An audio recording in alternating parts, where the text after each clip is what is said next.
All right, so before we get started actually writing our first pages, I can't wait. I'd rather do that. I'm with you. I'm in the same boat. But what I want to do is get some terminology out of the way first, just so we have we sound like we know what we're talking about. We'll deal with some of these terms, and then we'll jump into building our first web page. So let's start with this list of things I would like to share with you. First thing I want you to know is we are learning a language called HTML. HTML, which stands for Hypertext Markup Language. And this is the language we use to create basic websites. Hypertext simply means when we are on a website and you see a link, you know that you get the little finger and you know that you click on it and you'll be taken to another website or another location. We call that a hypertext. Means when we click on a word and we are taken someplace else. So the first part of this HTML stands for hypertext, or the ability for us to click to other documents or other websites or other pages. The second part of HTML stands for markup language. And what a markup language is gives us the ability to intermix with human readable words. In other words, here is a human readable word, but there's a special annotation that's used, and in this case, the greater than P, I got that backwards, less than P, greater than P. You'll also see the ending tag, which simply means it's the same thing with this /.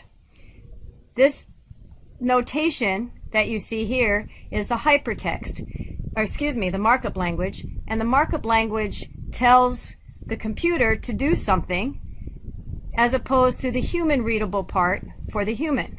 So the markup language is on the page for the computer, and then of course the human readable part that the computer is supposed to display. So you'll be very well versed in this type of notation because that's what we use to create websites. In this particular case, just to give you a heads up on what it's going to look like, this particular notation here says I'm about to present you a paragraph, so this human readable text is a paragraph, and then we close that annotation, and we call it actually a tag, with the closing tag. So in other words, everything between the opening tag and the closing tag is what's supposed to receive that command. So all of this in between the opening and closing tag should be treated as a paragraph. So the computer, in our case the browser, knows everything in between these opening and closing P tags should be printed this way in a paragraph format, which you'll see in a little bit. And here's the human readable part that I'm supposed to display. So directions to the computer and what the computer is supposed to therefore display. Okay, HTML is what we call an interpreted language. And what that means is that if you have any kind of programming experience in the past, you might have known that you had to compile your code. Or in other words, as soon as you created the code, you had to make it, turn it all into machine language, or similarly to creating a .exe file, for example. But HTML is completely interpreted, which means that we don't turn it into compiled code. It remains readable to the human at all times until the browser is ready to display it to the web web viewer, whoever's looking at the web page, and only at that time will the code be converted into machine language. So it's inefficient in a way, if you will, because every time that web page is rendered, that computer that's rendering that web page has to turn it into computer language code before it actually displays it. But the flip side is it's easy for us to create, and we don't have to have anything special in order to create it. In other words, we're going to use an editor.